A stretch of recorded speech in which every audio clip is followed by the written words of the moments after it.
Bonjour à tous, bienvenue dans cette vidéo. On va voir ici comment installer donc ce multi-bootloader Grub de manière permanente. On a vu dans une précédente vidéo comment l'installer sur une clé USB.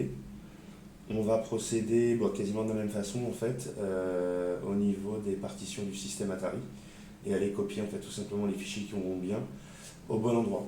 Donc pour rappel, il a démarré. Ouais, vous avez un temps d'attente de 15 secondes au boot et il démarrera par défaut donc Windows. C'est parti. Alors donc là le système en fait était installé donc sur une clé USB. Je vais déjà au préalable la débrancher.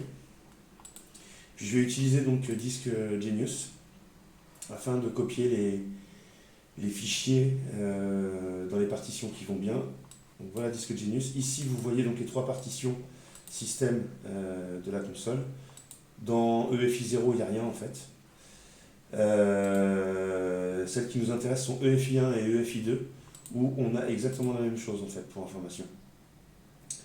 Donc première chose à faire, bon moi je l'ai déjà fait, mais c'est faire un backup au moins d'une des deux partitions, bon, vu que c'est les mêmes. Donc je prends les dossiers loader et EFI, je fais un clic droit, je fais copy to desktop, voilà, vous patientez quelques instants, hop c'est fait. Et on a bien un dossier, donc ici loader et EFI, donc je les prends, moi je vais les mettre dans mon petit dossier, je les avais déjà donc c'est pas un souci, c'est les en place. Et donc là, pardon, déjà vous avez une sauvegarde en fait de vos partitions.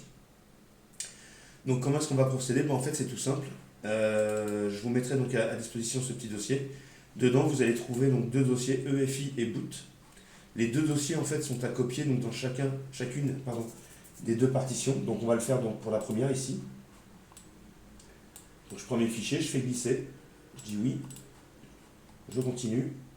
On me demande si je veux remplacer, oui, je fais replace all, donc tout remplacer, c'est fait.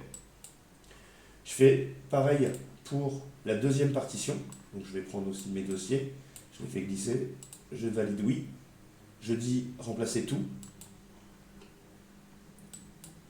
Voilà, c'est fait. C'est pas plus méchant que ça. Donc là, en l'état, dans le système Atari, en fait, on vient de copier le bootloader, donc Grub que je vous ai montré. Et donc maintenant, donc comme vous avez vu, là, j'ai plus de clé USB branchée sur la console. Donc là, on va démarrer, j'allais dire nativement la console, normalement, quoi. Comme tout à chacun. En temps normal, elle devrait démarrer sur le système Atari. Et là, vous allez voir qu'en fait, non, maintenant, désormais, elle va démarrer donc sur Grub. Et vous proposez donc les systèmes qui sont présents sur la carte M2.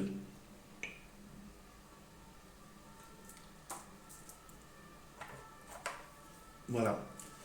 Donc sans avoir de clé USB maintenant, de base, la console va démarrer en fait sur Grub et vous proposera donc au choix les systèmes que vous avez installés sur votre carte M2. Voilà, écoutez, j'espère que ça vous sera utile et donc n'hésitez pas en tout cas dans les commentaires si jamais vous allez au bout et que vous installez ce système, ce bootloader sur votre console, je serais curieux de savoir voilà, qui l'a fait et si vous en êtes content, enfin ou pas. Voilà, à bientôt, au revoir.